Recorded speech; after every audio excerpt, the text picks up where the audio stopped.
We're following a developing story in college basketball, as Alabama star Brandon Miller will play for the second-ranked Crimson Tide tonight against South Carolina at 9 Eastern. Yesterday, Miller's name was mentioned in police testimony for allegedly bringing a gun to former teammate Darius Miles. That gun was later used in the murder of a 23-year-old woman last month. Now, Miles has been charged with capital murder along with his friend Michael Davis. Miller, who's a projected NBA lottery pick, has not been charged with a crime. College Harvey has more in tonight's SportsCenter report. What did members of Alabama's administration and men's basketball coaching staff know? And when exactly did they know it? Those are the key questions being asked tonight as the Crimson Tide get ready to play a game, one day after police testified in court that more than one player was present when 23-year-old Jamia Harris was shot and killed in a car just off campus last month. Her mother Tuesday. I am very angry. I've been angry since January the 15th. I haven't stopped being angry. I haven't stopped long enough to grieve because I'm so angry. I do feel like my child was ambushed.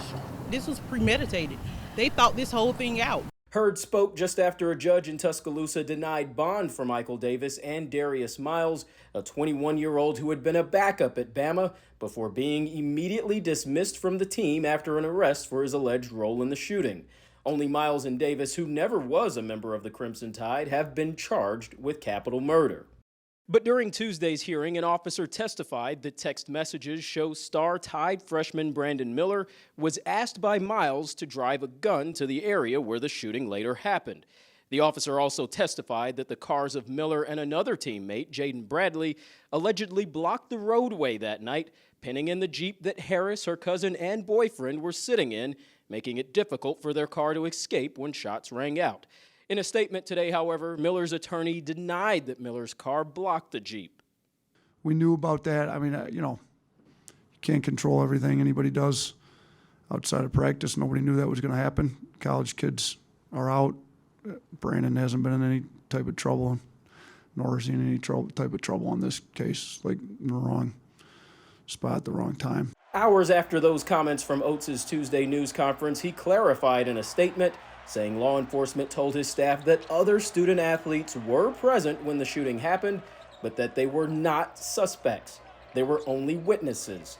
Tuscaloosa Chief Deputy DA Paula Whitley said there's nothing the law will permit her to charge Miller with at this time. Both he and Bradley have remained on the team since January 15th. And in that time, Alabama has rolled to its current number 2 ranking and has a 23-4 record. Miller has been a driving force to that success, scoring an average 17.5 points in the games since the shooting. College Harvey reporting, and he joins us now live from Columbia, South Carolina, ahead of Alabama's game tonight. Earlier today, Alabama's AD Greg Byrne spoke about this situation. Colley, what did he have to say?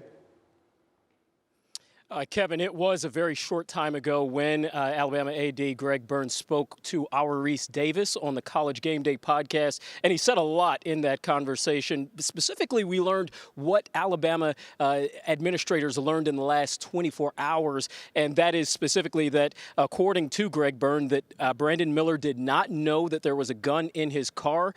We learned from Byrne that Miller was actually already on his way to pick up Darius Miles when those text messages that we learned about yesterday started to come through. It was over an hour that they had actually been communicating in terms of getting Miller to pick up Miles. This was long before that altercation began. According to Byrne, Miller was Miles's drive home that night, his ride home that night. And Byrne also said that that the shooting started within seconds of Miller arriving on the scene.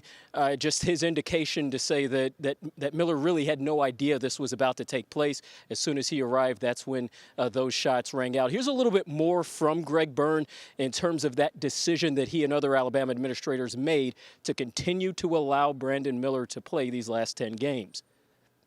When the incident happened, it was a conversation between myself, Nate Oates, conversation with myself and the president.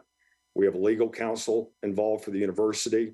We have our different offices within the university that are at least aware of it. And so we had normal conversations like we do for other issues. And that information was shared collectively, and collectively we decided that Brandon was able to play. What is your response to that, that there is preferential treatment given because of the season that's going on and because of the level of ability of the player and players involved? That's a fair narrative that people can immediately go to. What I have tried to think about this entire time is let's do what we think is right. What I felt is that Brandon needed to be treated fairly like any other student athlete, and that's what's been driving us through that. Now, Byrne was also asked just exactly how he's felt Brandon Miller has handled this entire situation. And according to Byrne, this has been a very difficult time for the player, just like a lot of his teammates. And even as Byrne mentioned, much like Jamia Harris's family, he in fact said that Miller has shown a lot of emotion through all this since January 15th. Kevin. Coley Harvey with the latest on Alabama as the second-ranked Crimson Tide face South Carolina, 9 Eastern. On ESPN2. Well, thanks for watching ESPN on YouTube. For live streaming sports and premium content, subscribe to ESPN+.